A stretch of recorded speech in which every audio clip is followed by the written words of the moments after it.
Alex Norris was asked this morning whether the new Home Office proposals are really just a way of sending a big tough message that the government is willing to kick people out. He insisted he can't accept that characterisation. These are, he said, a very practical way to restore order about immigration.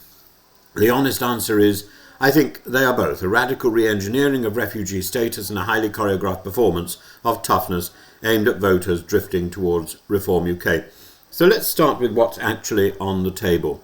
At the heart of Shabana Mahmood's plan is a simple but brutal shift. Refugee status ceases to be a stable protection and becomes a long conditional probation.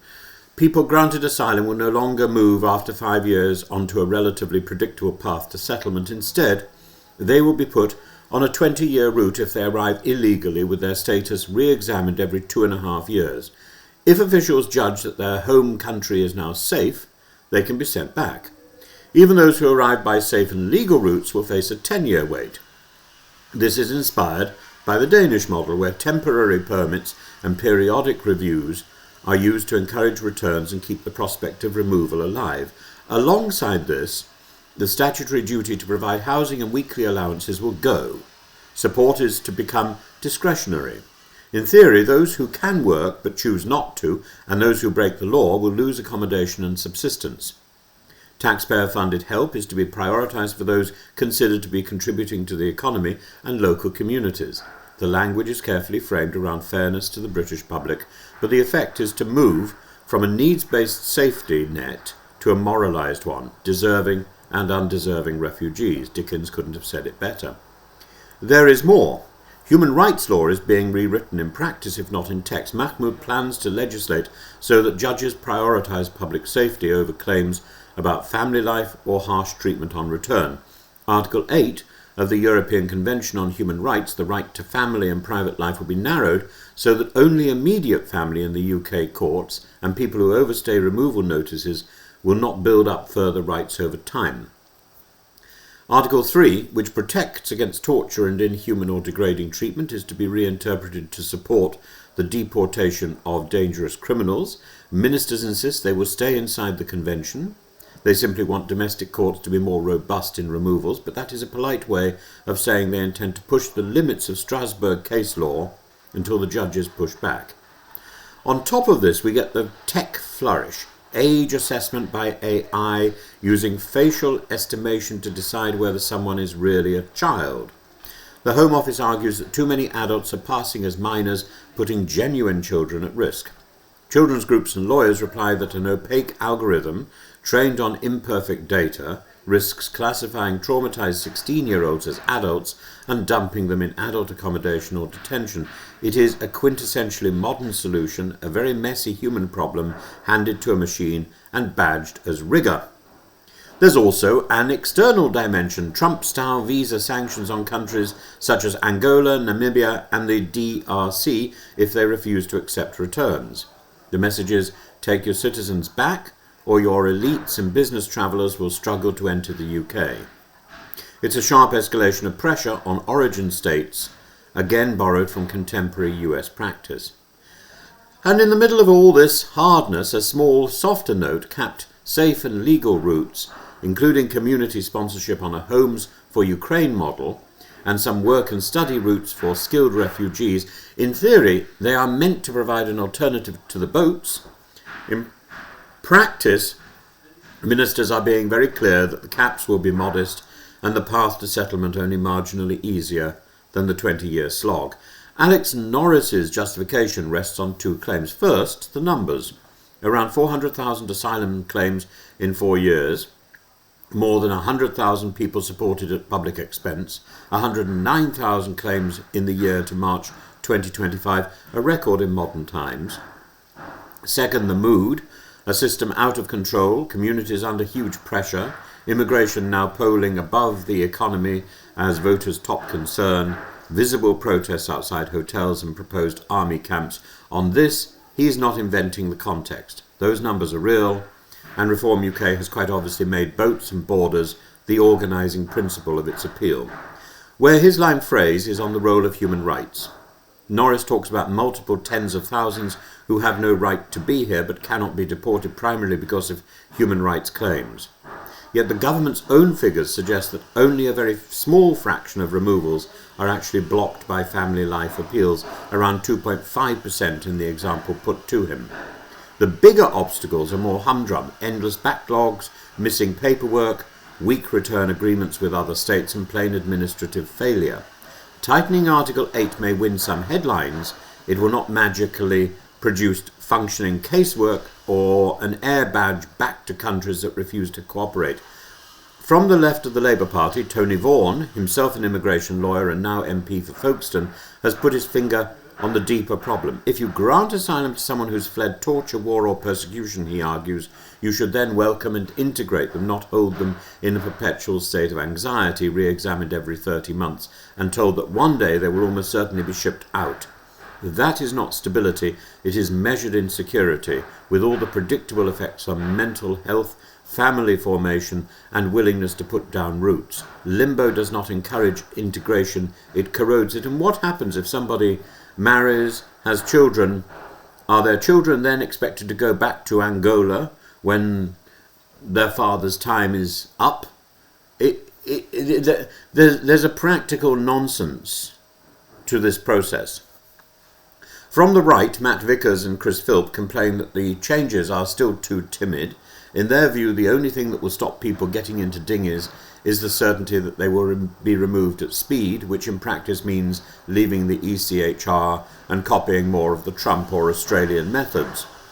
Rapid offshoring, narrow appeal rights, and much more aggressive state. The Conservatives are therefore able to say simultaneously that Labour is mimicking them and that Labour is weak. Reform UK, meanwhile, simply declares that Mahmood now sounds like a reform supporter while predicting that the courts and Labour MPs will gut the policy anyway.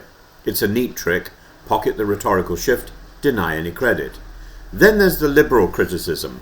More than 100 charities have already signed letters warning that these measures scapegoat migrants, fuel racism and violence, and create a semi-permanent underclass of people who are allowed to work and pay taxes but told for 2 decades that they are guests who may be asked to leave.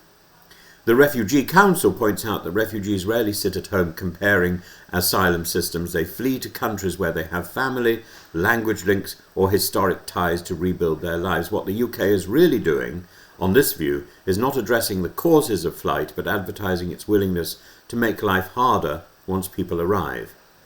Will any of this work on its own terms? The evidence is at best mixed. The Migration Observatory at Oxford notes that these proposals would place the UK among the strictest systems in Europe, but warns that this does not automatically translate into lower irregular arrivals. Denmark's asylum claims have fallen, but that sits alongside a whole ecosystem of EU policies, border arrangements and geography that the UK doesn't share now because it's left the EU, and people smuggling gangs are extremely adaptable. They change routes, marketing and prices much faster than Home Office legislation moves through Parliament. Even sympathetic experts talk about these reforms as part of a long, grinding effort, not a quick fix. We should also notice the wider immigration picture that is quietly shifting around the asylum drama. The same Home Office package tightens the English requirement for skilled workers from B1 and B2, shortens the graduate route from 2 years to 18 months, caps applications under the High Potential Individual Scheme. On the one hand, ministers say they want the brightest and the best. On the other, they are shaving time off post-study work rights and raising linguistic hurdles in a labour market that is already short of staff in key sectors. Universities and employers will not fail to notice the contradiction. Politically, Mahmood is rapidly being cast as the new hard woman of British politics, talked about in the same quarters as a potential successor to Starmer. Her rhetoric about illegal migration tearing our country apart and ending the golden ticket is being calibrated to show that Labour will not be outflanked on border control. At the same time, she warns her own MPs about dark forces stoking anger over migration and insists that her project is on a moral mission to preserve the very possibility of an asylum system by rescuing it from public fury. That's quite a balancing act. Simultaneously channel the anger and warn against it. So, Are these proposals about sending a big tough message, or are they about practical management? The truthful reply is that the message is the method. By making protection precarious and settlement painfully slow, ministers hope both to signal resolve to domestic voters and to signal hostility to would-be arrivals. Whether that will meaningfully reduce crossings or simply generate more litigation, more administrative chaos, and a larger population living in extended uncertainty is another matter. I don't think that makes for a more settled and a more secure country, frankly.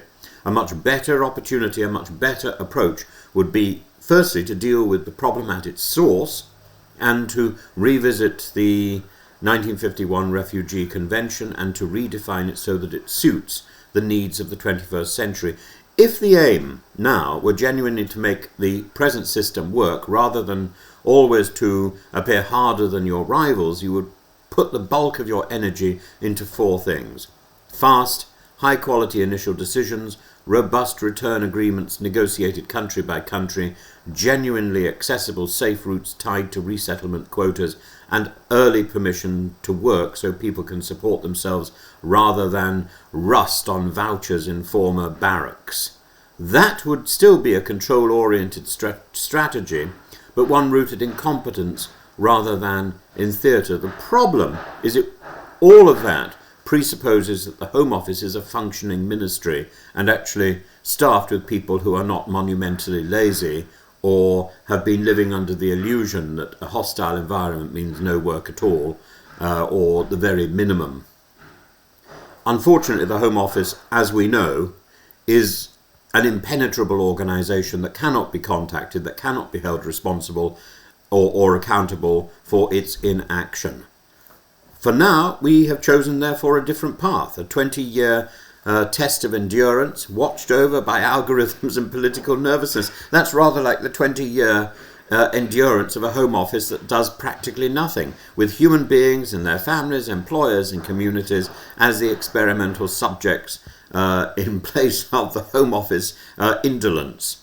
When Alex Norris tells you that this is not about a toughness message, you are entitled politely to raise an eyebrow. This is all words and no real substance.